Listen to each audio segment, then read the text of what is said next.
The Skylight Room. First Mrs. Parker would show you the double parlors. You would not dare to interrupt her description of their advantages and of the merits of the gentleman who had occupied them for 8 years. Then you would manage to stammer forth the confession that you were neither a doctor nor a dentist. Mrs. Parker's manner of receiving the admission was such that you could never afterward entertain the same feeling toward your parents, who had neglected to train you up in one of the professions that fitted Mrs. Parker's parlors. Next you ascended one flight of stairs and looked at the second floor back at $8. Convinced by her second-floor manner that it was worth the $12 that Mr. Tussenberry always paid for it until he left to take charge of his brother's orange plantation in Florida near Palm Beach, where Mrs. McIntyre always spent the winters, that had the double front room with private bath, you managed to babble that you wanted something still cheaper. If you survived Mrs. Parker's scorn, you were taken to look at Mr. Skidder's large hall room on the 3rd floor. Mr. Skidder's room was not vacant. He wrote plays and smoked cigarettes in it all day long. But every room hunter was made to visit his room to admire the lambrequins. After each visit, Mr. Skidder, from the fright caused by possible eviction, would pay something on his rent. Then if you still stood on one foot, with your hot hand clutching the 3 moist dollars in your pocket, and hoarsely proclaimed your hideous and culpable poverty, nevermore would Mrs. Parker be cicerone of yours. She would honk loudly the word Clara, she would show you her back, and march downstairs. Then Clara, the colored maid, would escort you up the carpeted ladder that served for the 4th flight, and show you the Skylight Room. It occupied 7 by 8 feet of floor space at the middle of the hall. On each side of it was a dark lumber closet or storeroom. In it was an iron cot, a washstand and a chair. A shelf was the dresser. Its 4 bare walls seemed to close in upon you like the sides of a coffin. Your hand crept to your throat, you gasped, you looked up as from a well and breathed once more. Through the glass of the little skylight you saw a square of blue infinity.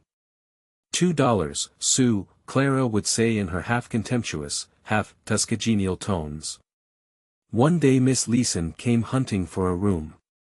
She carried a typewriter made to be lugged around by a much larger lady. She was a very little girl, with eyes and hair that had kept on growing after she had stopped and that always looked as if they were saying, "Goodness me! Why didn't you keep up with us?" Mrs. Parker showed her the double parlors. In this closet, she said, one could keep a skeleton or anesthetic or coal. But I am neither a doctor nor a dentist, said Miss Leeson, with a shiver. Mrs. Parker gave her the incredulous, pitying, sneering, icy stare that she kept for those who failed to qualify as doctors or dentists, and led the way to the 2nd floor back. $8, said Miss Leeson. Dear me! I'm not Hetty if I do look green. I'm just a poor little working girl. Show me something higher and lower. Mr. Skidder jumped and strewed the floor with cigarette stubs at the rap on his door. Excuse me, Mr. Skidder, said Mrs. Parker, with her demon's smile at his pale looks. I didn't know you were in.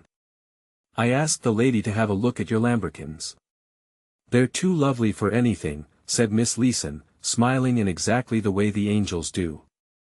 After they had gone Mr. Skidder got very busy erasing the tall, black-haired heroine from his latest, unproduced, play and inserting a small, roguish one with heavy, bright hair and vivacious features. Anna Held'll jump at it, said Mr. Skidder to himself, putting his feet up against the lambrequins and disappearing in a cloud of smoke like an aerial cuttlefish.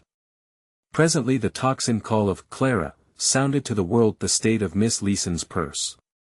A dark goblin seized her, mounted a Stygian stairway, thrust her into a vault with a glimmer of light in its top and muttered the menacing and cabalistic words, $2. I'll take it, sighed Miss Leeson, sinking down upon the squeaky iron bed. Every day Miss Leeson went out to work. At night she brought home papers with handwriting on them and made copies with her typewriter. Sometimes she had no work at night, and then she would sit on the steps of the high stoop with the other roomers. Miss Leeson was not intended for a skylight room when the plans were drawn for her creation. She was gay-hearted and full of tender, whimsical fancies. Once she let Mr. Skidder read to her 3 acts of his great, unpublished, comedy, It's No Kid, or, The Heir of the Subway. There was rejoicing among the gentlemen roomers whenever Miss Leeson had time to sit on the steps for an hour or two. But Miss Longnecker, the tall blonde who taught in a public school and said, "Well, really," to everything you said, sat on the top step and sniffed. And Miss Dorn, who shot at the moving ducks at Coney every Sunday and worked in a department store, sat on the bottom step and sniffed. Miss Leeson sat on the middle step and the men would quickly group around her. Especially Mr. Skidder, who had cast her in his mind for the star part in a private, romantic, unspoken, drama in real life. And especially Mr. Hoover, who was 45, fat, flush and foolish. And especially very young Mr. Evans, who set up a hollow cough to induce her to ask him to leave off cigarettes. The men voted her the funniest and jolliest ever, but the sniffs on the top step and the lower step were implacable. I pray you let the drama halt while chorus stalks to the footlights and drops an Epicedian tear upon the fatness of Mr. Hoover. Tune the pipes to the tragedy of tallow, the bane of bulk, the calamity of corpulence. Tried out, Falstaff might have rendered more romance to the ton than would have Romeo's rickety ribs to the ounce. A lover may sigh, but he must not puff. To the train of Momus are the fat men remanded. In vain beats the faithfulest heart above a 52-inch belt. Avaunt, Hoover.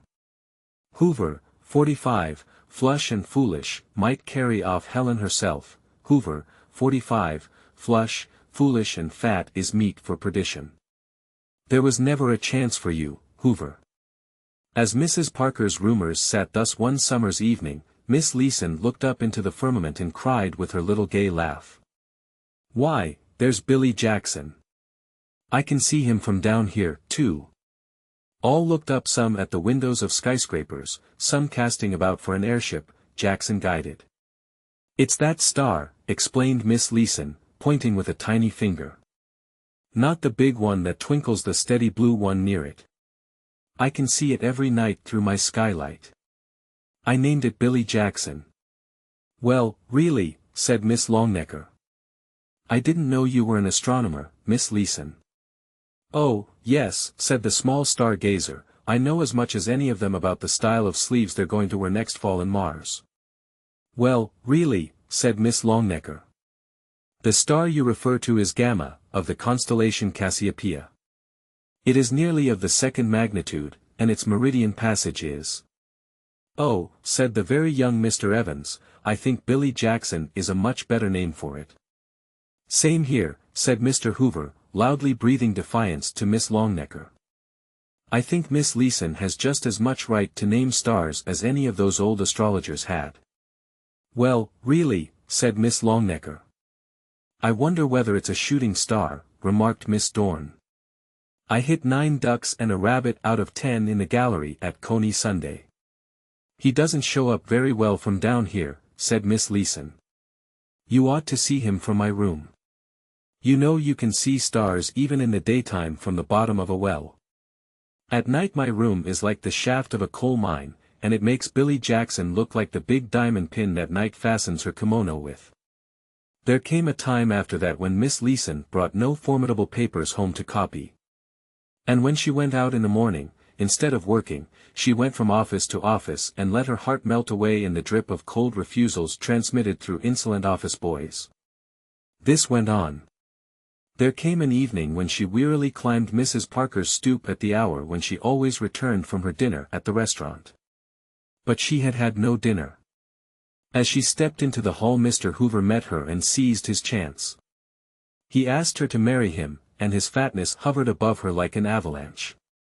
She dodged, and caught the balustrade. He tried for her hand, and she raised it and smote him weakly in the face. Step by step she went up, dragging herself by the railing. She passed Mr. Skidder's door as he was red-inking a stage direction for Myrtle Delorme, Miss Leeson, in his unaccepted comedy, to pirouette across stage from L to the side of the Count. Up the carpeted ladder she crawled at last and opened the door of the Skylight Room. She was too weak to light the lamp or to undress. She fell upon the iron cot, her fragile body scarcely hollowing the worn springs. And in that Erebus of the Skylight Room, she slowly raised her heavy eyelids, and smiled. For Billy Jackson was shining down on her, calm and bright and constant through the skylight. There was no world about her. She was sunk in a pit of blackness, with but that small square of pallid light framing the star that she had so whimsically and so ineffectually named. Miss Longnecker must be right, it was Gamma, of the constellation Cassiopeia, and not Billy Jackson. And yet she could not let it be Gamma. As she lay on her back she tried twice to raise her arm. The third time she got two thin fingers to her lips and blew a kiss out of the black pit to Billy Jackson. Her arm fell back limply. "Goodbye, Billy," she murmured faintly. "You're millions of miles away and you won't even twinkle once. But you kept where I could see you most of the time up there when there wasn't anything else but darkness to look at, didn't you? Millions of miles. Goodbye, Billy Jackson." Clara, the colored maid, found the door locked at 10 the next day, and they forced it open. Vinegar, and the slapping of wrists and burnt feathers proving of no avail, someone ran to phone for an ambulance. In due time it backed up to the door with much gong clanging, and the capable young medico, in his white linen coat, ready, active, confident, with his smooth face half debonair, half grim, danced up the steps. "Ambulance call to 49, he said briefly. "What's the trouble?" "Oh, yes, doctor," sniffed Mrs. Parker, as though her trouble that there should be trouble in the house was the greater. "I can't think what can be the matter with her. Nothing we could do would bring her to. It's a young woman, a Miss Elsie, yes, a Miss Elsie Leeson. Never before in my house." "What room?" cried the doctor in a terrible voice, to which Mrs. Parker was a stranger. "The Skylight Room." It. Evidently the ambulance doctor was familiar with the location of Skylight Rooms. He was gone up the stairs, 4 at a time. Mrs. Parker followed slowly, as her dignity demanded. On the first landing she met him coming back bearing the astronomer in his arms. He stopped and let loose the practiced scalpel of his tongue, not loudly. Gradually Mrs. Parker crumpled as a stiff garment that slips down from a nail. Ever afterward there remained crumples in her mind and body. Sometimes her curious rumors would ask her what the doctor said to her. "Let that be," she would answer. "If I can get forgiveness for having heard it I will be satisfied." The ambulance physician strode with his burden through the pack of hounds that follow the curiosity chase, and even they fell back along the sidewalk abashed, for his face was that of one who bears his own dead. They noticed that he did not lay down upon the bed prepared for it in the ambulance the form that he carried, and all that he said was, "Drive like H***L, Wilson," to the driver. That is all. Is it a story? In the next morning's paper I saw a little news item, and the last sentence of it may help you, as it helped me, to weld the incidents together. It recounted the reception into Bellevue Hospital of a young woman who had been removed from number 49 East Street, suffering from debility induced by starvation. It concluded with these words. Dr. William Jackson, the ambulance physician who attended the case, says the patient will recover.